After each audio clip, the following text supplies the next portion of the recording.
Cerita diawali dengan pertunjukan boneka yang menceritakan kisah lama kepada anak-anak di kerajaan Burgundi. Dalam kisah tersebut dikisahkan dua pejuang Burgundi bernama Siegfried dan Hagen yang akhirnya saling berkonflik karena pengkhianatan. Hagen, sang panglima perang Burgundi, berhasil mengalahkan Siegfried yang selama ini dianggap pahlawan oleh rakyat. Namun di balik cerita itu masih tersimpan banyak misteri yang belum pernah terungkap. Scene kemudian berpindah ke masa kini, ketika kerajaan Burgundi tengah menghadapi serangan bangsa Han dari Denmark. Demi melindungi rakyatnya, Raja Burgundi bersama putranya dan Hagen sebagai panglima perang turun langsung ke perbatasan. Tetapi sesampainya di sana, semua warga sudah terbunuh dan rumah-rumah mereka hangus terbakar. Di tengah keadaan itu, Hagen menemukan seorang korban selamat dan berusaha menolongnya. Namun justru di saat itulah Raja Burgundi lengah dan terkena panah dari musuh yang bersembunyi di balik kuda dan membuatnya tewas seketika. Kesedihan mendalam menyelimuti seluruh rakyat. Tetapi bagi Hagen, duka itu terasa jauh lebih berat. Ia menyesali kegagalannya melindungi sang raja, sekaligus merasa tak mampu membalas budi baik yang pernah ia terima. Sebab dulu saat masih kecil, Hagen hampir tewas dengan tubuh penuh luka akibat serangan binatang buas. Raja Burgundilah yang menyelamatkannya kala itu. Bahkan merendam tubuh kecil Hagen untuk diuji ke dalam bak penuh air agar bertahan hidup. Lalu memberinya jubah supaya tidak kedinginan. Sejak saat itulah sang raja menjadi figur yang begitu dihormatinya. Usai pemakaman, Hagen melampiaskan amarahnya, tetapi amarah itu mereda ketika putri Kriemhild mendatanginya. Sang putri mengundang Hagen untuk menghadiri upacara pengangkatan saudaranya sebagai raja baru. Awalnya Hagen menerimanya, namun karena Kriemhild memaksa, ia pun akhirnya datang juga. Upacara pun berlangsung sakral hingga Gunther resmi dilantik sebagai Raja Burgundi menggantikan ayahnya.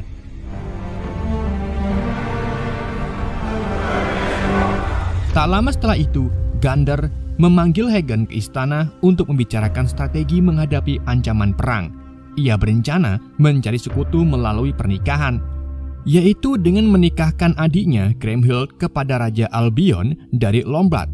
Hagen sempat terkejut dengan rencana tersebut, meski pada harinya ia hanya patuh pada titah rajanya. Sore harinya, Hagen menyampaikan hal itu kepada Kriemhild. Sang putri ternyata menerima rencana tersebut dengan tenang, dan tiba-tiba hari itu hujan turun deras. Bahkan di malam hari, badai semakin menggila dengan angin kencang. Pada waktu itulah Hagen mendapat laporan dari bawahannya tentang 11 orang asing yang berkemah di luar tembok kerajaan. Ia pun segera memastikan kebenaran itu dari menara penjaga. Saat mengawasi, ia mendengar bisikan aneh dari sosok berjubah hitam yang seolah berbicara tentang luka di tubuhnya. Keesokan harinya, pemimpin rombongan asing itu bangun dari tidurnya dan memintakan anak buahnya bersiap menuju ke istana. Ke-11 orang itu menunggangi kuda dan mendekat dengan tenang tanpa tanda ancaman. Karena mereka tidak membawa atribut kerajaan, Raja Gunther pun mengizinkan mereka masuk dan bersedia menemui mereka. Namun, Kriemhild merasa ada sesuatu yang janggal, terutama pada sosok anak berjubah hitam yang ikut dalam rombongan itu.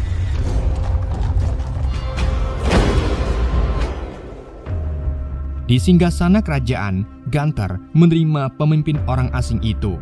Ia memperkenalkan diri sebagai Siegfried dari Sentan, putra Raja Sigmund, dan datang untuk menantang Gunther bertarung 1 lawan 1. Akan tetapi, Hagen segera menghentikan tantangan itu, sebab orang Burgundi tidak pernah bertarung sendirian, melainkan selalu bersama-sama sebagai keluarga. Mendengar hal itu, Siegfried mengalah dan menerima tawaran menjadi tamu terhormat karena ia kagum dengan semangat kekeluargaan Burgundi yang selama ini tak pernah ia rasakan. Dann seid uns willkommen. Setelah berbincang dengan Siegfried, Hagen kembali berbicara dengan putri Kriemhild. Sang putri meyakini bahwa anak berjubah hitam dari kelompok Siegfried bukanlah orang biasa, melainkan seorang penyihir tua. Karena itulah ia meminta Hagen untuk mengawasi setiap gerak-gerik mereka. Malam itu, Hagen menindaklanjuti perintah tersebut. Ia melihat sosok berjubah hitam keluar dari kamar tamu, lalu memutuskan untuk membuntutinya. Akan tetapi, saat sampai di sebuah lorong, sosok itu justru berdiri kaku tanpa bergerak. Hagen yang curiga pun langsung berniat menangkapnya. Namun yang ia tangkap hanyalah tumpukan batu yang diselimuti jubah hitam. Hagen kemudian melanjutkan pencarian hingga tanpa sengaja bertemu dengan Siegfried yang tengah mabuk berat. Ia menegurnya dengan nada tajam dan menyuruhnya segera meninggalkan kerajaan Burgundi. Setelah itu, Hagen memilih kembali ke kamarnya untuk bobo. Hast du Angst vor ihm? Weißt du überhaupt, was Angst ist? Dalam boboknya, ia mengalami mimpi buruk. Ia berjumpa dengan sosok berjubah hitam yang ternyata memang seorang penyihir tua. Penyihir itu mengatakan bahwa ia mengetahui masa lalu Hagen, termasuk siapa yang memberi luka di tubuhnya serta siapa yang menghancurkan keluarganya. Hagen pun terbangun dengan kaget, lalu segera meraih pakaiannya setelah mendengar suara gaduh dari luar. Rupanya, semua kuda di kandang tiba-tiba menjadi liar dan tak terkendali. Tidak ada yang mengetahui penyebabnya hingga seekor kuda putih milik Putri Kriemhild melarikan diri. Sang putri lekas mengejarnya, diikuti oleh Hagen yang khawatir akan keselamatannya. Mereka pun berhasil menemukan kuda itu di tepi sungai. Putri Kriemhild mencoba menenangkannya, namun kuda putih tersebut kembali kabur dan melukai telapak tangannya. Dalam momen itu, Hagen yang diam-diam menyimpan perasaan kepada sang putri akhirnya menunjukkan ketulusannya.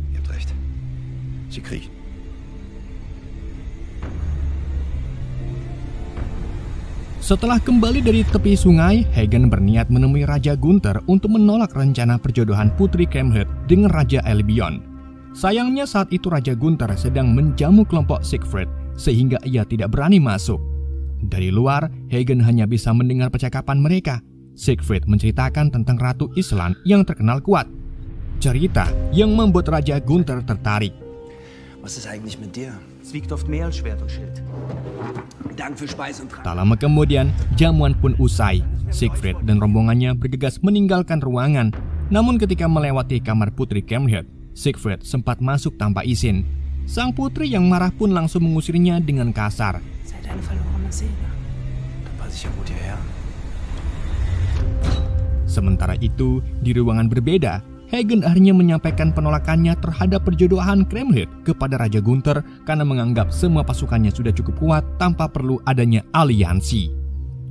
Meski begitu, sang raja belum mengambil keputusan dan menghormati saran Gunther sebagai panglima kepercayaan almarhum ayahnya. Er ist stark, auch ohne Verbündet.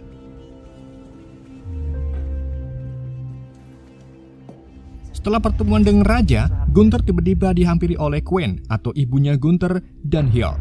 Ia menyampaikan kepada Hagen bahwa ia sebenarnya sudah tahu hubungan spesial putrinya dengan Hagen. Namun kini Putri Hild sudah siap berkorban dan kini Hagen juga harus mau berkorban demi kebaikan kerajaan. Mendengar pernyataan itu, Hagen pun hanya bisa tunduk. Keesokan harinya, ketika Hagen sedang melatih pasukannya, kelompok Siegfried datang dan membuat pertunjukan perkelahian untuk memamerkan kekuatan mereka.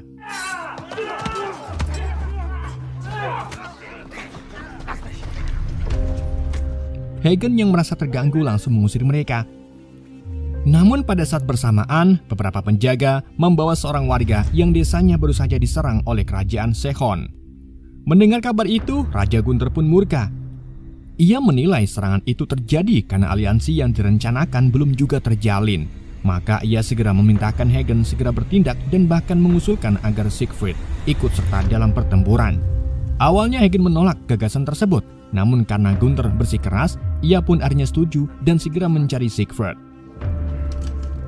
Sayangnya saat ke ruangan mereka, yang ia temukan bukan Frigg Siegfried, melainkan penyihir tua yang sedang melakukan ritual dupa. Sang penyihir tiba-tiba mengungkapkan kebenaran tentang siapa sebenarnya Siegfried. Ia menceritakan bahwa Siegfried dahulu membunuh seekor naga sebagai tumbal, lalu mandi dengan darahnya agar tubuhnya kebal. Sejak saat itulah ia selalu mencari korban dan mandi dalam darah mereka. Akan tetapi, saat melakukan ritual itu, ada satu bagian kecil di punggungnya yang tertutup kain, dan itulah satu-satunya titik lemah yang bisa digunakan untuk mengalahkannya. Meski begitu, selama pedang yang terbuat dari tanduk naga masih berada di tangan Siegfried, nyaris mustahil membunuhnya. Penyihir itu juga memperingatkan bahwa Siegfried tidak akan pernah meninggalkan kerajaan Burgundi jika ia berhasil menjadi bagian dari keluarganya. Mendengar penjelasan tersebut, Hagen segera bergegas untuk memperingatkan Raja Gunther. Namun sayang, ia terlambat. Saat itu juga, Raja Gunther sudah terlebih dahulu bertemu dengan Siegfried dan mintanya untuk membantu kerajaan Burgundi melawan kerajaan Sehon dan Denmark. Tanpa ragu, Siegfried pun menerima tawaran tersebut. Bahkan ia diperkenalkan secara resmi kepada para pembesar kerajaan Burgundi. Hagen yang gagal mencegah keterlibatan Siegfried segera kembali ke kediamannya. Namun tanpa disangka, Putri Kriemhild sudah menunggunya di sana. Sang putri dengan tegas menanyakan alasan Hagen membuat Gunther berubah pikiran mengenai rencana perjodohan. Menurutnya, kerajaan Burgundi memerlukan sekutu untuk menghadapi serangan Sehon dan Denmark. Akan tetapi, Hagen tidak memberikan jawaban apapun sehingga Putri Kriemhild pergi begitu saja dan kecewa kepadanya. Menganggap Hagen egois mementingkan rasa cintanya dibanding keselamatan kerajaan.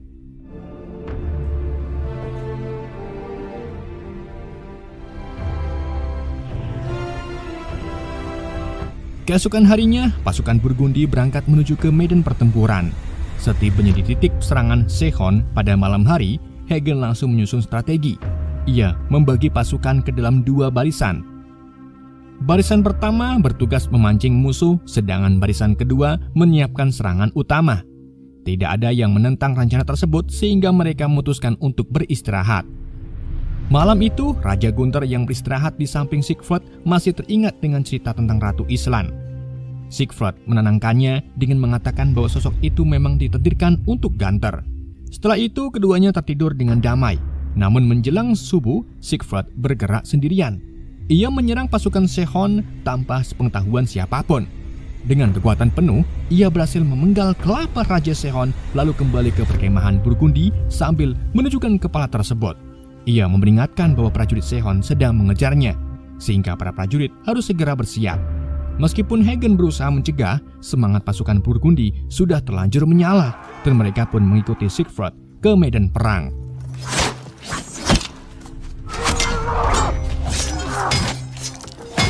Pertempuran besar pun pecah. Siegfried bertarung dengan penuh gairah, seolah menikmati darah yang bertumpah. Hagen juga bertarung sengit, namun ketika sahabat dekatnya tewas, ia kehilangan fokus.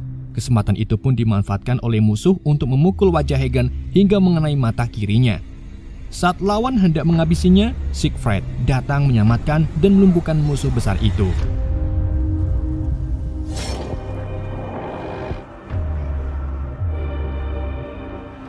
Pertempuran pun akhirnya dimenangkan oleh Burgundi, dan sejak saat itulah Siegfried dipuja sebagai pahlawan yang menewaskan Raja Sehon. Ia pun berdiri di sisi Gunther dan dielu-elukan oleh rakyat sebagai pahlawan.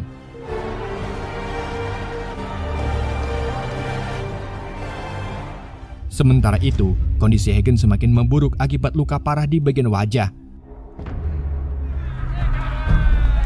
Putri Hild kemudian menghampiri Siegfried dan menegur adiknya yang ikut mabuk bersama sang pahlawan baru.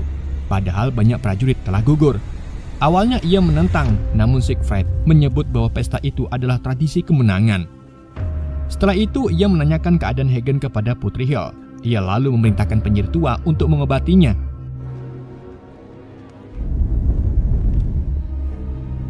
Berkat mantra si penyihir, Hagen perlahan pulih, meski sempat teringat masa lalunya ketika diserang oleh naga.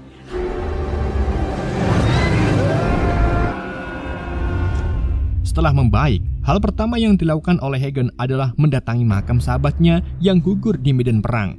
Di sana, Siegfried muncul dan mengucapkan selamat atas kesembuhannya. Namun Hagen tidak menerima ucapannya dengan baik karena masih marah terhadap tindakannya yang melanggar perintah.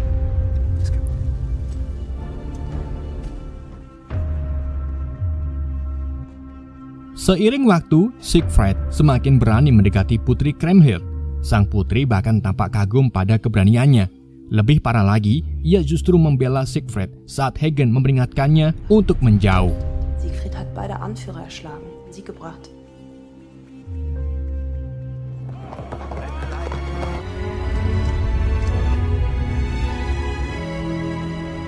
Hingga suatu ketika, Siegfried berhasil berduaan dengan Kriemhild.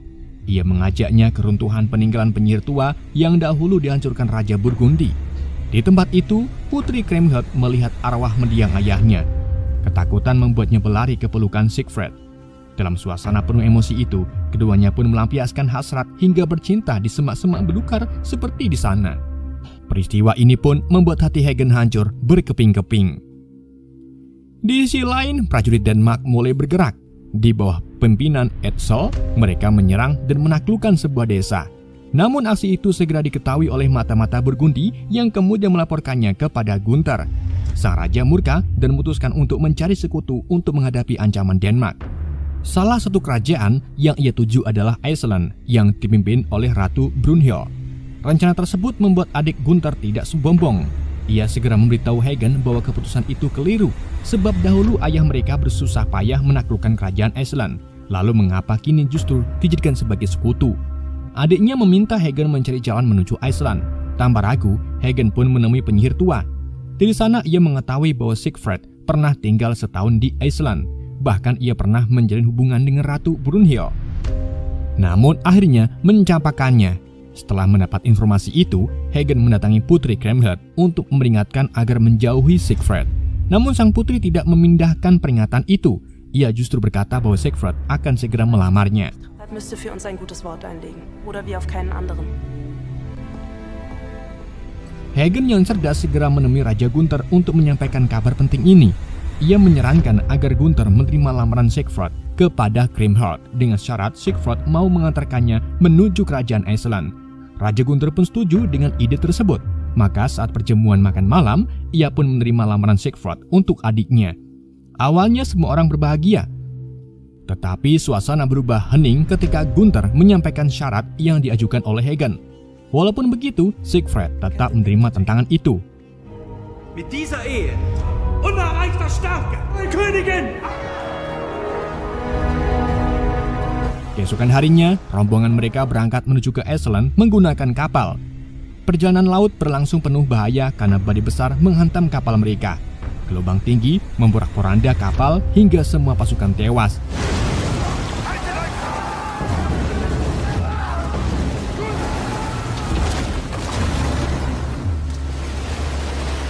Hanya Hagen, Raja Gunther, Siegfried, dan sang penyihir yang berhasil selamat. Mereka akhirnya melanjutkan perjalanan darat, melewati lembah dan perbukitan sebelum akhirnya tiba di wilayah kerajaan Iceland. Sesampai di sana, prajurit Ellen langsung menyambut mereka dengan ancaman senjata. Ketiganya dibawa masuk ke kerajaan dalam keadaan terikat sambil dihujani pukulan yang membuat mereka tak sadarkan diri. Saat tersadar, mereka sudah terpisah di tempat yang berbeda. Hagen berada di sebuah ruangan pengorbanan yang dipenuhi tulang belulang. Dari kaki tangan sang ratu, ia mendengar penjelasan bahwa Gunther harus bertarung untuk bisa menikahi Ratu Ellen. Jika kalah, kepalanya akan ditumbalkan seperti tulang belulang itu. Setelah itu, Hagen kembali dipertemukan dengan Gunther yang sudah lebih dulu merasa ketakutan meski telah diberi padang oleh sang ratu. Di sisi lain, Siegfried bertemu kembali dengan Ratu Ellen. Pertemuan itu membuka kembali masa lalu, sebab keduanya pernah menjalin hidup bersama. Namun Siegfried menegaskan bahwa dirinya kini telah berbeda dan datang untuk tujuan baru, yakni untuk menemani Raja Gunther agar mendapatkan adiknya. Keesokan harinya, Hagen yang marah kepada aturan Ratu Ellen meluapkan kekesalannya kepada Siegfried karena telah menyembunyikan kebenaran. Ia bahkan berniat pulang bersama Gunther, tetapi Gunther bersikeras tetap ingin bertarung. Pada titik inilah Siegfried menawarkan ide agar meminta bantuan penyihir tua yang ikut bersama mereka. Sang penyihir kemudian membawa mereka ke dalam sebuah goa. Ia mengambil sedikit darah dari tangan Hagen dan tentu saja pundak Siegfried, karena hanya bagian tubuh itulah yang bisa dilukai. Lalu merendam keduanya dalam kolam sambil membacakan mantra. Sedangkan Raja Gunther diperintahkan meminum darah mereka agar kekuatan keduanya menyatu dalam tubuhnya. Dengan kekuatan baru itu, Gunther akhirnya siap menghadapi pertarungan. Kerumunan rakyat Elan sudah menunggu di bukit untuk menyaksikan duel sang ratu dengan Gunther. Aturannya sederhana, bila darah Gunther lebih dulu jatuh ke salju, maka kepalanya harus dipenggal. Sebaliknya, bila darah sang ratu yang jatuh lebih dulu, maka ia kalah dan bersedia menikah dengan Gunther. Pertarungan pun dimulai. Pada awalnya, Gunther kewalahan karena kehebatan sang ratu tidak tertandingi. Namun kekuatan gabungan dari Hagen dan Siegfried yang ada dalam dirinya membuat perlawanan Gunther menjadi lebih seimbang.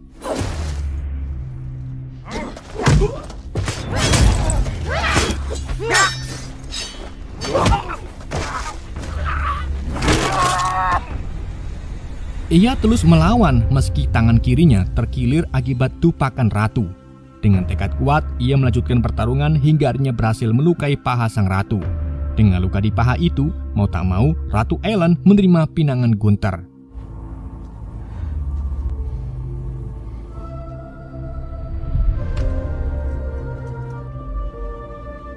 Rombongan itu pun kembali ke kerajaan Burgundi bersama pasukan Elan. Sementara itu, di Burgundi sendiri, Putri Kriemhild hanya bisa melihat puing-puing rumah yang dimusnahkan oleh prajurit Denmark.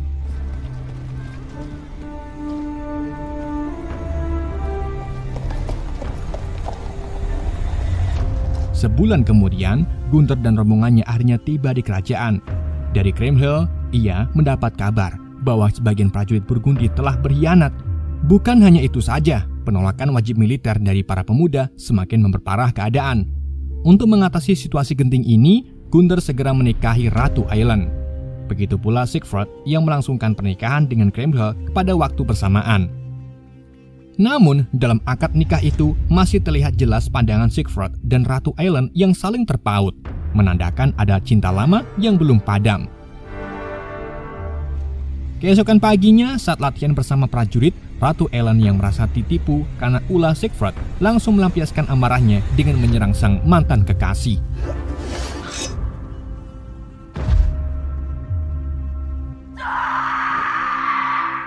Di sisi lain, pasukan Denmark mulai bergerak mendekati kerajaan Burgundi untuk melancarkan invasi besar-besaran.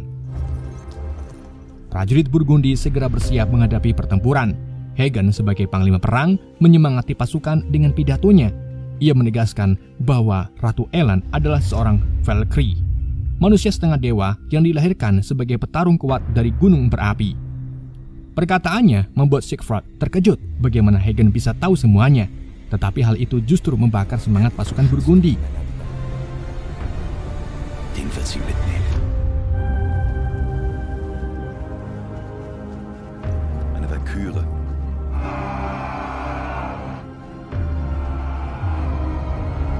Spuckt wieder Feuer. Ketika hari pertempuran tiba, rasa takut prajurit sirna berganti keberanian. Pertarungan berlangsung sangat sengit hingga pasukan Denmark mulai kewalahan. Setiap malam mereka berpesta. Hagen yang awalnya menjauh dari Siegfried kini mulai menikmati takdirnya dan menari dengannya sebagai saudara.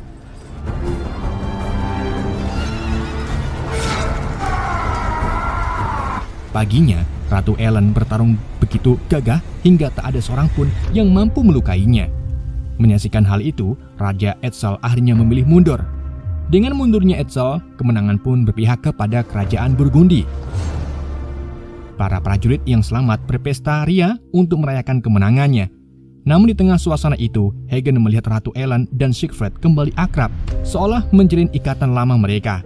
Bahkan sang ratu sempat mengajaknya bercocok tanam bersama. Pemandangan itu pun membuat Hagen murka, sebab ia merasa Siegfried dengan mudah mengkhianati pernikahannya dengan Kriemhild, wanita pujaannya. Pada suatu pagi setelah perang usai, Ratu Eileen kembali menjalin hubungan asmara dengan Siegfried. Mereka tidak menyadari bahwa Hagen sering mengamati keduanya yang kerap bercocok tanam bersama setiap malam. Setelah pertempuran besar yang melelahkan berakhir, para prajurit Burgundi bersiap pulang ke kerajaan. Sebelum keberangkatannya, Hagen lebih dulu menghampiri Siegfried dan menyampaikan pesan agar Siegfried tidak melukai hati Kriemhild istrinya. Namun Siegfried balik bertanya, kenapa dia tidak berani menyampaikan kalau dia mencintai Ratu Hild? Dan kenapa dia tidak membocorkan jika Siegfried punya hubungan langsung dengan Ratu Iceland? Dengan tenang Hagen pun menjawab jika ia kini sudah menjadi pahlawan Burgundi dan bagian dari keluarga.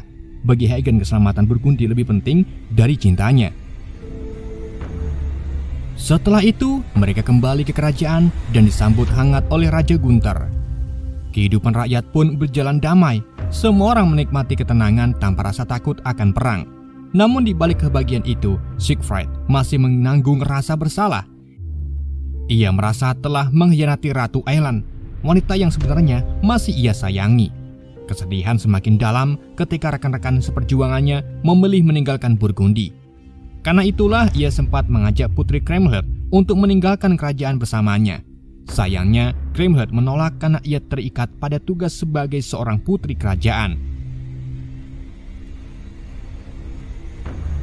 Sementara itu, hubungan Gunther dengan Ratu Aelan tidak pernah membaik.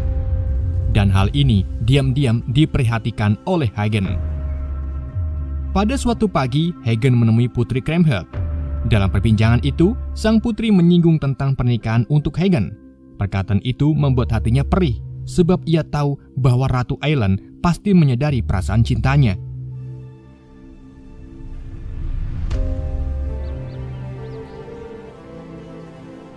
Keesokan paginya, seorang warga melaporkan kepada Raja Gunther bahwa tidak ada yang mau menggarap lahan pertanian karena sudah habis terbakar oleh serangan Denmark. Gunther mencoba memberi solusi, tetapi tiba-tiba Siegfried menyela. Hal tersebut membuat Gunther tersinggung hingga ia memarahi Siegfried dan menyuruhnya kembali ke barisan. Siegfried pun menurut, namun hatinya dipenuhi kebencian. Ketika makan malam, amarah Siegfried memuncak hingga ia nyaris menyerang Raja Gunther. Untung saja Hagen sigap menahan tindakannya sehingga keributan bisa diredam. Gunther lalu memilih meninggalkan ruangan untuk menyendiri. Tak lama kemudian, Hagen menghampirinya. Ia mengungkapkan rasa kesal terhadap sikap Siegfried, terlebih karena perhatian Ratu Aelan sering tertuju kepadanya. Hagen sebenarnya menyarankan agar Gunther lebih memaklumi, tetapi justru membuat sang raja semakin emosi. Gunther bahkan curiga bahwa Hagen menyembunyikan sesuatu. Dalam penuh kecurigaan, Gunther pergi menemui Ratu Aelan dan berusaha mendekatinya, tetapi sang ratu menolak hingga keluar dari istana. Gunther pun mengikutinya secara diam-diam. Setelah itu, Raja Gunther memanggil Hagen ke istana. Di sana, ia secara terang-terangan mengatakan bahwa ia melihat perselingkuhan antara Siegfried dan Ratu Aelan. Raja Gunther pun meminta solusi terbaik. Dan setelah berpikir panjang, Hagen akhirnya memberi saran untuk menyingkirkan Siegfried. Usul itu pun disetujui. Malam harinya, Hagen menemui Siegfried dengan berpura-pura mengajaknya berburu rusa putih. Tanpa ragu, Siegfried pun menerima ajakan itu, sebab berburu adalah kegemarannya.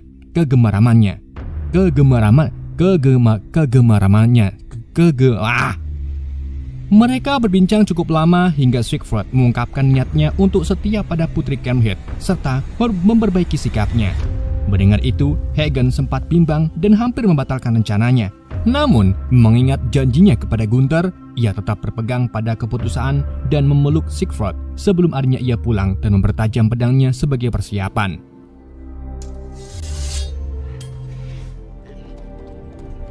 Pagi-pagi sekali, Hagen dan Siegfried berangkat menuju ke hutan untuk berburu. Di tengah perjalanan, Siegfried melihat seekor rusa putih di belakang Hagen. Dengan cekatan, Hagen menahannya hingga tewas, lalu menyuruh Siegfried membersihkan hewan tersebut. Setelah selesai, Siegfried mencuci tangan di sungai. Pada saat itulah Hagen memberikan pedang ke Siegfried. Hingga akhirnya pecah pertarungan di antara mereka. Dalam perkelahian itu, Siegfried sempat berhasil melukai telapak tangan Hagen. Rasa sakit itu justru menambah amarah Hagen, membuat pertarungan semakin sengit. Keduanya saling menekan dengan kekuatan penuh.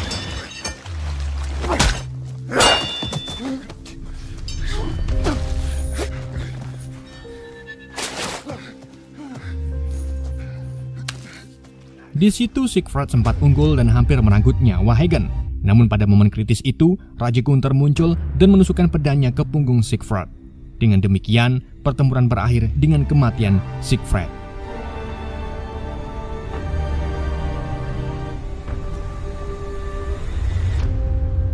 Hagen kemudian segera menyuruh Gunther meninggalkan lokasi agar tidak menimbulkan kecurigaan di kerajaan. Ia lalu membawa jasad Siegfried kembali ke Burgundi. Saat melihat suaminya terbujur kaku, Putri Kriemhild hanya bisa menangis pilu. Hagen mengaku bahwa dialah yang telah menghabisi Siegfried dan siap menerima hukuman. Akan tapi, Kriemhild memilih membiarkannya hidup. Dengan alasan ia ingin Hagen merasakan penderitaan batin seumur hidup dengan menyaksikan anak Siegfried tumbuh dewasa dan akan membunuhnya. Sementara cintanya sendiri tidak pernah terbalas. Dengan berat hati, Hagen menerima takdir pahit itu dan cerita pun bersambung.